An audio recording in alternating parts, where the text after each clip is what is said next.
Private Second Class King here was supposed to be returned to Fort Bliss. He had already been punished for some criminal activity in South Korea, was likely to face future punishments when he got back home to his base. What other information do we know about why he was headed home? Well, headed home because he was going under military escort, at least to the security, the commercial airport there, Incheon Airport, to the security clearance. He was not escorted in handcuffs or by military police, but he was under military escort. They wanted him on that plane, and he was going to be picked up on the other side. So he had more problems to face, more discipline to face because of a violation that had already occurred. He had faced his punishment already of the joint security agreement with South Korea, some kind of alleged assault. But in any case, the fact that he joined that tour group and then at least an hour-and-a-half bus trip to the DMZ, to Panmunjom. And then it is just, I mean, as Governor Richardson knows, on one of the trips to North Korea that I engaged in, I was, accompanying Governor Richardson on one of his missions. And in fact, they're eyeball to eyeball. And there were military security there who had been caught up with the tour group, were accompanying the tour group, and at that point, and they would not have crossed over because then that would have jeopardized them as well. So it's very easy then to jump over. And now the communications just have, not been resolved.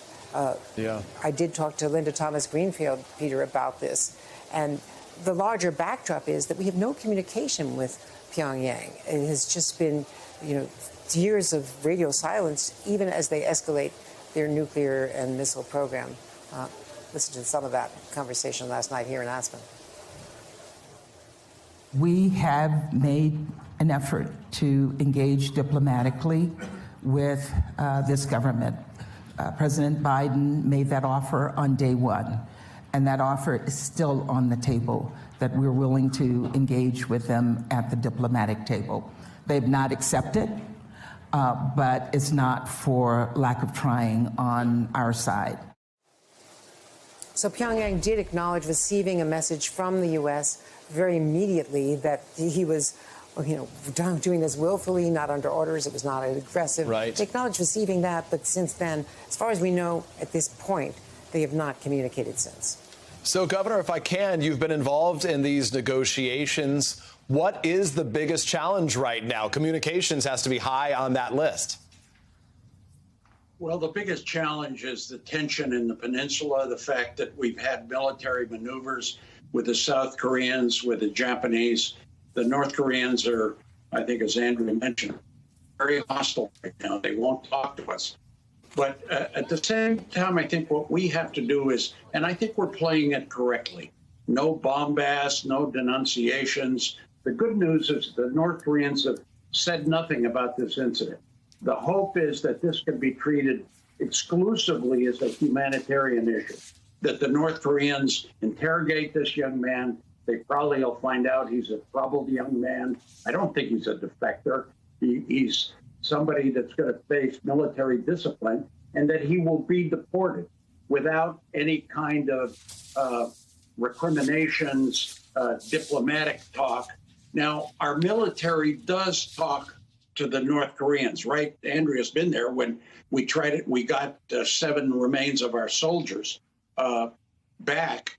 They do talk, communication, the UN military, South Korean military, U.S. So hopefully the North Koreans and our military, this can be resolved on a military to military technical low level basis, and the young man will come home. That's my hope. Now, the backdrop is that the relationship is in very bad shape. Of course. The North Koreans are hostile. They want to be center stage. Russia and Ukraine, they resent that not getting that attention. They're shooting missiles galore.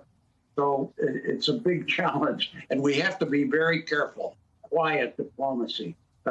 Very, very sensitive at this time. And, Governor, time has to be of the essence here. I mean, what type of treatment could he face?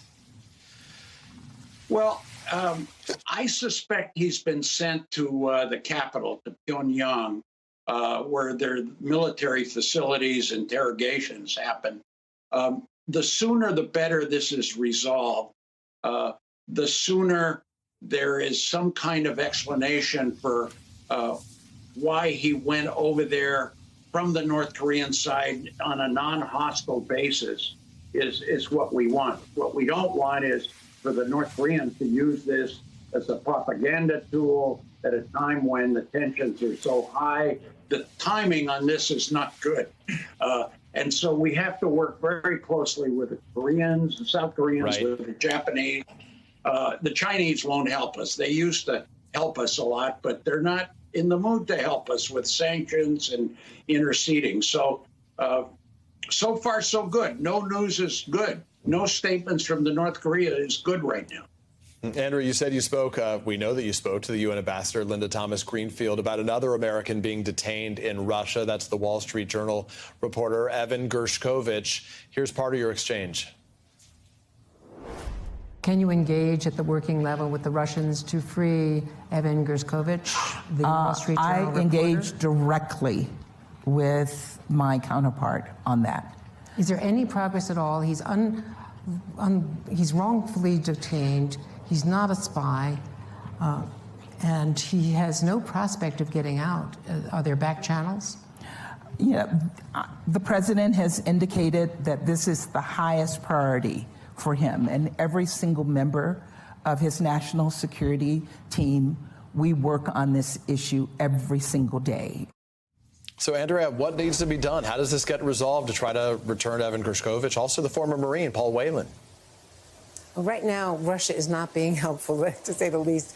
Ambassador Richardson might know better. He was involved in the Griner case as to what kind of back channels. They have to find somebody to trade.